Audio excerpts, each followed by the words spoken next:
अस्सलाम वालेकुम दोस्तों, मैं हूं ज़ुहैब हसन। आप देख रहे हैं मेरा YouTube channel exam talks and analysis.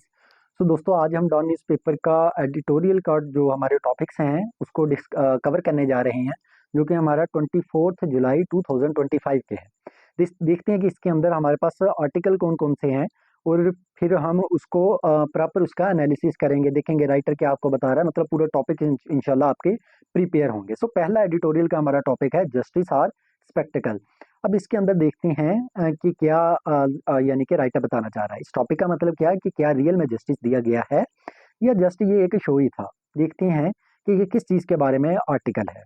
दोस्तों, पाकिस्तान में जो पॉलिटिकल क्राइसिस है ये बहुत ज़्यादा सीरियस है, राइटर ये कहता है।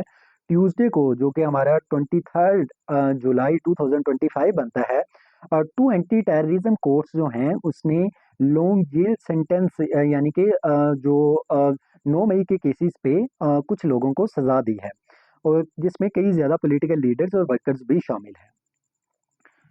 अच्छा दोस्तों, अब राइटर ये कहता है कि ये जो उन्हें सजाएं दी गई हैं, ये 9 मई के जो केसेस हुए हैं उस पे इन लोगों ने या बगावत की है, या इन्होंने हेट स्पीचेस की है, या हंगामे किए हैं, उस वजह से इन्हें सजाएं दी गई हैं।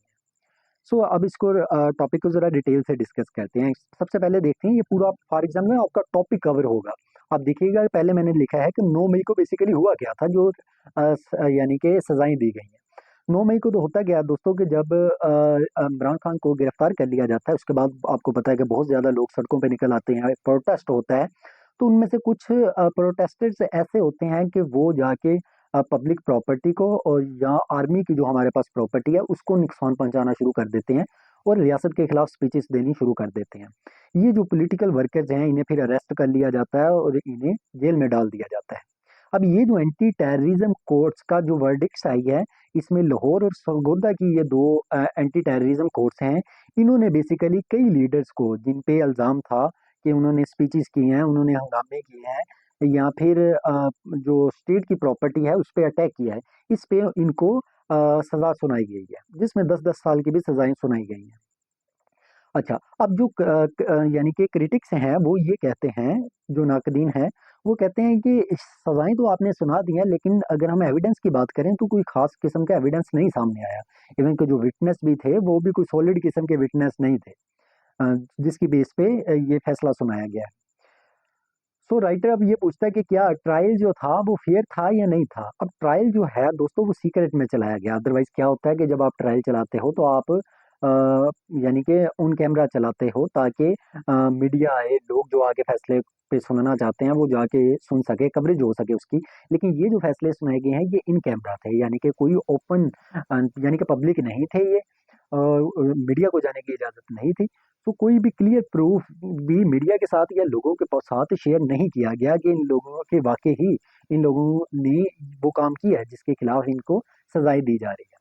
अब दोस्तों, ये जो सिर्फ और सिर्फ आप देखें कि डाउट्स की बेस पे आपने सजाएं दी हैं। राइटर ये कहता है कि ये सिस्टम में कोई फेयरनेस नहीं थी। तो राइटर ये कहता है कि सिर्फ जस्टिस होना नहीं चाहिए, जस्टिस होता नजर भी आना चाहिए। अब एंटी टेररिज्म कोर्ट्स जो हैं दोस्तों, एक्सपर्ट का ये कहना है कि ये पॉलिटिकल केसेस थे, ये टेररिज्म के केसेस नहीं थे। लेकिन होता क्या है कि आपने ये वाले जो केसेस थे, जो पॉलिटिकल केसेस थे, इसे रेगुलर कोर्ट्स में चलाने चाहिए थे, इसे एंटी टेररिज्म कोर्ट्स में नहीं चलाने चाहिए थे, क्योंकि आपको डिफरेंशिएट करना था कि पॉलिटिकल केस कौन से हैं और टेररिज्म, टेररिस्ट जो अटैक करते हैं, जो टेररिज्म रिलेटेड जो हमारे पास केसेस हैं वो सिर्फ एंटी टेररिज्म कोर्ट्स में चलने चाहिए। लेकिन जब हमने पॉलिटिकल केसेस भी वहां पे चलाने शुरू कर दिए तो इससे सिचुएशन मजीद ज्यादा वर्स हो जाती है। अब नेक्स्ट देखते हैं कि पाकिस्तान की पॉलिटिकल हिस्ट्री के बारे में दोस्तों। अब पाकिस्तान की, अगर मैं पाकिस्तान में पॉलिटिकल हिस्ट्री की बात करूं तो दोस्तों कई पॉलिटिकल लीडर्स हैं जिन्होंने इस तरह के चार्जेस को फेस किया है। लेकिन होता क्या है कि बाद में उन्हें इनोसेंट भी डिक्लेयर कर दिया जाता है, वापस वो पावर में भी आ जाते हैं। आप देखिए कि करंट गवर्नमेंट जो भी है उसका भी अगर आप हाल चेक करें तो इसमें भी कई मिनिस्टर्स थे जो जेलों में पड़े हुए थे। शहबाज शरीफ खुद जेल में गया, आपको पता है। जो ख्वाजा आसिफ है वो भी जेल में था, एहसन इकबाल है, इन सबको जेल में रखा हुआ था, लेकिन वो वापस आए, इकतदार में भी आए, और इनको इनोसेंट भी करार दिया गया। सो यहाँ से ये चीज़ कंफर्म होती है। राइटर ये कहता है कि ये पॉलिटिकल केस दिखाई देते हैं। अब लोगों का रोल देखते हैं दोस्तों पॉलिटिकल केसेस में। राइटर ये कहता है कि लोग जो हैं वो जजेस होते हैं, कोर्ट्स जजेस नहीं होते। यानी कि अगर कोई फैसला नहीं सही करती कोई पार्टी, तो उसने वोट लेने के लिए अवाम में जाना है, अवाम एहतसाब कर देगी उसका। अगर अवाम को लगता है कि उसने कोई अपनी पावर का मिस यूज किया है या हमें इंसाफ नहीं दिया या हमारी जो तौक़ात थी उस पर पूरे नहीं उतरे, तो अवाम इंसाफ कर देगी। इसलिए राइटर ये कहता है कि पॉलिटिकल लीडर्स जो होते हैं उनका एहतसाब अवाम में होना चाहिए, अदालतों में नहीं। ये राइटर की राय है दोस्तों। दोस्तों लॉन्ग जेल विदाउट वर्डिक्ट, इसमें राइटर ये कहता है कि 9 मई में कई ज्यादा लोग ऐसे थे जो सिर्फ मशकूक थे, यानी कि अभी केस तो यानी कि वो मुजरम तो करार नहीं दिए जा चुके थे, लेकिन उससे पहले ही उन्हें गिरफ्तार कर लिया गया था। 2 सालों से लोग जेलों में पड़े हुए हैं। उन्होंने बेल के लिए अप्लाई किया, लेकिन बार बार उनकी जो बेल के लिए जब वो अप्लाई करते थे तो वो डिनाई कर दिया जाता था उसे।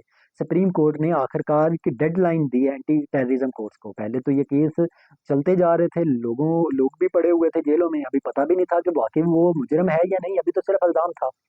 तो फिर सुप्रीम कोर्ट ने एंटी टेररिज्म कोर्ट्स को ऑर्डर दिया कि आप, डेडलाइन दी उसे कि आप इस टाइम तक अपने केसेस को फिनिश करो। तो उस बेस पे आप देखेंगे एंटी टेररिज्म कोर्ट्स ने फैसले सुना दिए हैं। अब नेक्स्ट राइटर ये कहता है कि क्या करने की जरूरत है। अब जो मजीद ट्रायल चलने हैं वो पब्लिक किए जाए ताकि आवाम को पता लगे, मीडिया को पता लगे और फिर आवाम को पता लगे कि रियलिटी क्या है, उसकी बेस पे वो अपना ओपिनियन सेट कर सके। और फिर जाके राइटर कहता है कि वो वोट दे सकें कि उसके मुताबिक कौन सी पार्टी ठीक है। तो अगर आप सीक्रेट जस्टिस चलाएंगे तो लोग भी इससे लोगों को भी शक होगा कि क्या ये सिस्टम ठीक चल रहा है या नहीं चल रहा। अच्छा दोस्तों, ये हमारा पहला आर्टिकल था एडिटोरियल का। अब चलते हैं अपने दूसरे एडिटोरियल के आर्टिकल के। That is the privatisation of discoms. Discoms क्या है हमारे पास? ये डिस्ट्रीब्यूशन कंपनीज है, इलेक्ट्रिसिटी के बारे में है। इसके बारे में हम देखते हैं कि क्या मेजर डेवलपमेंट्स हो रही है। दोस्तों प्राइवेटाइजेशन एक कमीशन है जो जिसका काम ये होता है कि जो स्टेट यानी कि जो हमने अदारे खसारे में चल रहे होते हैं उसको प्राइवेटाइज करना होता है। उस कमीशन के टॉप ऑफिशियल ने पार्लियामेंट्री कमेटी को बताया कि गवर्नमेंट अब क्या करने जा रही है।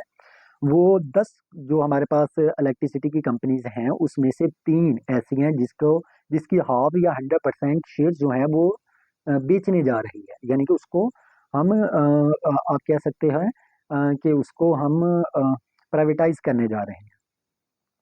अब दोस्तों ये जो प्लान है, अब ये कुछ चैलेंजेस हैं इसको यानी कि मुकम्मल होने में। वो किस तरह के कि एक तो पाकिस्तान के अंदर अभी इन्वेस्टमेंट कंडीशन ऐसी नहीं है कि लोग यहाँ पे आके इन्वेस्टमेंट कर सके, प्राइवेटाइज करके आप कोई और बंदा इसको परचेज कर ले।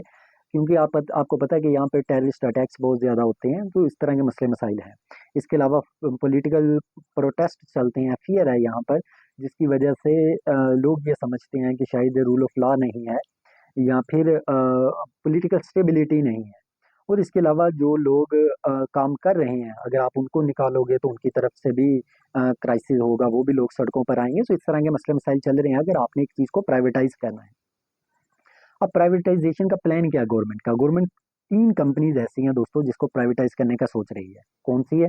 एक इस्लामाबाद इलेक्ट्रिक सप्लाई कंपनी है, गुजरांवाला इलेक्ट्रिक पावर कंपनी है, इसके अलावा दोस्तों फैसलाबाद इलेक्ट्रिक सप्लाई कंपनी है। ये 3 कंपनी है जिसको हुकूमत सोच रही है कि प्राइवेटाइज कर दें।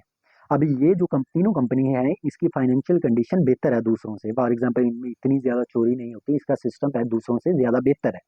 अब मेजर प्रॉब्लम्स क्या है इनको, कि हमारे पास ये जो कंपनीज हैं इसमें मेजर प्रॉब्लम क्या है दोस्तों? दोस्तों एक तो ये है कि गवर्नमेंट इन डिपार्टमेंट, आपको इन डिपार्टमेंट पे कर्जा बहुत ज्यादा चढ़ा हुआ है कि हुकूमत इनको, यानी कि अभी इनके हमने पैसे देने हैं। दूसरा दोस्तों ये है कि हैवी पेंशन है कि जो बंदे रिटायर हो गए हैं, गवर्नमेंट ऑफिसर्स थे, वो हुकूमत उनको पेंशन देती थी। तो एक ये मसला है। दूसरा ये है कि जो ओल्ड सिस्टम है वो बहुत ज़्यादा ओल्ड है, टेक्नोलॉजी नहीं है। तो इन चीज़ों की वजह से ये कंपनी जो है वो, ये जो इलेक्ट्रिक पावर सप्लाई की जो कंपनी है वो सफ़र कर रही है। तो जिसकी वजह से हम प्राइवेट जो लोग खरीदेंगे वो भी इस चीज़ को माइंड में रखेंगे ना कि ये मसले मसाइल हैं। इस वजह से प्राइवेटाइजेशन में भी हमें डिफिकल्टी आ रही है। अब पावर सेक्टर्स के बिगर क्राइसिस देखते हैं। एक तो इलेक्ट्रिसिटी चोरी हो जाती है। आप देखेंगे हमारी जो इलेक्ट्रिसिटी है वो जितनी भी आती है उसमें से तकरीबन 10% चोरी हो जाती है, करप्शन हो जाती है। आप देखें कि बड़े बड़े लोग हैं उन्होंने वैसे ही वो कुंडियाँ डाली होती हैं। तो ये सिस्टम है। अब हमारे यहाँ पे बैड मैनेजमेंट है, मैनेजमेंट ऐसे है, लोग आते हैं हाजिरी लगवाते हैं, घरों को चले जाते हैं, मतलब वो दारों में बैठने को ही तरजीह नहीं देते हैं। सो जब ये सिस्टम होगा तो मुल्क कैसे चलेगा ना, तो मैनेजमेंट नहीं होगी। अब इन प्रॉब्लम्स, ये जो प्रॉब्लम है राइटर कहता है काफी देर से चल रहे हैं। अगर हम सर्कुलर डेट की बात करूं कि कितना कर्जा है, दोस्तों जितनी भी हम सर्कुलर डेट होता है कि टोटल कितने अमाउंट है हमारे पास, स्टेट ओन्ड कंपनीज पे कितना टोटल कर्जा है। स्टेट ओन्ड कंपनीज मतलब कि हुकूमत की जो रियासती यानी कि कंपनी है, जिस तरह मिसाल के तौर पे रेलवे है, पीआईए है, जिनको रियासत कंट्रोल करती है, हुकूमत के अंडर आती हैं, जो रेलवे है, पीआईए है, वापडा है, नादरा है, ये सारे अदारे, इन पर सब पर जो टोटल कर्जा है दोस्तों हमारा, वो 4.9 ट्रिलियन रुपीस का है। और इस 4.9 में से आप देखें कि इसमें से सिर्फ पावर सेक्टर पे 2.4 है। आप देखें कि ऑलमोस्ट हाफ तो सिर्फ और सिर्फ हमारा सिर्फ एनर्जी सेक्टर पे ही है कि कितनी बड़ा मसला है हमारे पास, कि हमें इसकी वजह से कितना हर साल कितना नुकसान होता है। तो ये हमारे पास फाइनेंशियल बहुत बड़ा फाइनेंशियल थ्रेट है। तो अगर गवर्नमेंट इनको सब्सिडीज नहीं देती तो इनको बहुत ज़्यादा नुकसान से गुजरना पड़ता है। और हमारे फैसले भी इसी तरह के हैं, जिस तरह आईपीपीस के हमने एग्रीमेंट्स, अगर आपने पिछले मेरे जो वीडियोस हैं उसमें देख लेंगे, इनके साथ जो मायदे किए हुए हैं, इसकी बेस पे हमें मसले मसाइल फेस करने पड़ते हैं। अब गवर्नमेंट की जो फाइनेंशियल बर्डन की मैं बात करूँ दोस्तों, राइटर ये कहता है कि गवर्नमेंट जो है वो बिलियन ऑफ रुपीज हर साल देती है इन कंपनीज को एज ए सब्सिडीज के तौर पे या ग्रांट्स के तौर पर। तो जिसकी वजह से हमारा जो नेशनल बजट है उस पर बहुत ज़्यादा प्रेशर आता है। इसके अलावा दोस्तों हमारे पास ये वो वजूहत बता रहे हैं कि क्यों हम प्राइवेटाइज करने जा रहे हैं। इसके अलावा दोस्तों देखें कि इंटरनेशनल जो लेंडर्स हैं, जो लोग कर्जा देते हैं, जिस तरह वर्ल्ड बैंक है, आईएमएफ है, वो भी कह रही हैं कि पैसे आप हमसे लेते हो तो फिर पॉलिसी भी हम ही बनाएंगे। तो इसलिए बेहतर ये है कि जो इदारे खसारे में जा रहे हैं उसको प्राइवेटाइज करो ताकि वो खसारे खत्म हो। तो उसकी तरफ से, उनकी तरफ से भी प्रेशर है, जिसकी वजह से ये 3 कंपनीज को हमने फौरी सोचा है कि प्राइवेटाइज कर दें। दोस्तों सिर्फ एक के इलेक्ट्रिक है कराची की, जो हमारे पास इलेक्ट्रिक सप्लाई कंपनी है, सिर्फ वो ऐसी है जो हमने पहले प्राइवेटाइज की गई है। अब उसके अलावा अब 3 कर रहे हैं। अब उसमें कामयाबी हमें क्या मिली थी, जब हम एक चीज को प्राइवेटाइज कर देते हैं तो उसकी मैनेजमेंट बेहतर हो जाती है, उसका इंफ्रास्ट्रक्चर बेहतर हो जाता है, तो चोरी होती तो जरूर है लेकिन कम हो जाती है फिर। क्योंकि प्राइवेट अदारा होता है वो फिर अगर उसने किसी को तनख्वाह देनी है तो उससे काम पूरा लेना होता है, ये मसला होता है। लेकिन अभी भी कुछ प्रॉब्लम्स तो है जिसको वो फेस कर रहे हैं, जिस तरह गवर्नमेंट की पॉलिसीज अभी भी वीक है, रेगुलेशन प्रॉपर नहीं है, जिसकी वजह से हम ये कह सकते हैं कि प्राइवेटाइजेशन किसी हद तक मसला तो है, सोल्यूशन तो है लेकिन मुकम्मल सोल्यूशन नहीं है। तो हमें क्या करना चाहिए, एक्सपर्ट ये कहते हैं कि हमें अपने सिस्टम के अंदर, गवर्नेंस के अंदर रिफॉर्म्स करने की ज़रूरत है, टेक्नोलॉजी को अपडेट करने की ज़रूरत है। जो हम टैरिफ हर रोज़ तीसरे दिन चौथे दिन बढ़ा देते हैं, इसकी अमाउंट फिक्स करने की ज़रूरत है। और फेयरनेस लेके आने की ज़रूरत है। कम्पिटिटिव इलेक्ट्रिसिटी मार्केट होना चाहिए ताकि मुकाबले की बेस पे इलेक्ट्रिसिटी की प्राइस सेट होनी चाहिए। अब ये हमारा दूसरा आर्टिकल था। अब दोस्तों अब आप देखें कि हमारा एनर्जी का चैलेंजेस क्या है, करंट सिचुएशन क्या है, इसका सोल्यूशन क्या है, उसके प्रॉब्लम्स क्या है, काजेस क्या है, हमने मुकम्मल डिस्कस किया है। तो आपका एनर्जी के रिलेटेड एक पूरा टॉपिक कवर हो जाता है जो आपको current affair, Pakistan affair, CSS, ऐसे में हेल्प कर सकता है। तो हम इसी तरह टॉपिक को कवर करते हैं ताकि हेडिंग सब हेडिंग्स के साथ आपको मिल सके और साथ आपके साथ फैक्ट्स भी डिस्कस किए जा सके। नेक्स्ट टॉपिक है Pakistan shocking T20 loss to Bangladesh. आपको पता है कि पाकिस्तान बांग्लादेश की सीरीज चल रही है T20, उसके बारे में है दोस्तों। 23 जो हमारे पास जुलाई है 2025, बांग्लादेश ने एक हिस्ट्री रकम कर दी। किस तरह पहली बार T20 सीरीज पाकिस्तान से उसने जीत लिया। पाकिस्तान के जो कैप्टन सलमान अली आगा था उसने प्रॉमिस तो किया था कि वो अग्रेसिव स्टाइल में क्रिकेट खेलेंगे, लेकिन वो प्लान फेल हुआ है। पाकिस्तान वाइट वॉश होने के अब बिल्कुल करीब आ चुका है कि आप देखेंगे लास्ट मैच है उसका कंटिन्यू है, अगर उसमें भी आ जाते हैं तो हम वाइट वॉश हो जाएंगे। इससे पहले पाकिस्तान ने बांग्लादेश को पाकिस्तान के अंदर लास्ट मंथ 3-0 से शिकस्त दी थी, लेकिन आप देखेंगे ढाका की जो पिच है वो नहीं हम रीड कर सके, वहां पे वो आगे यानी कि मूव कर रहे हैं।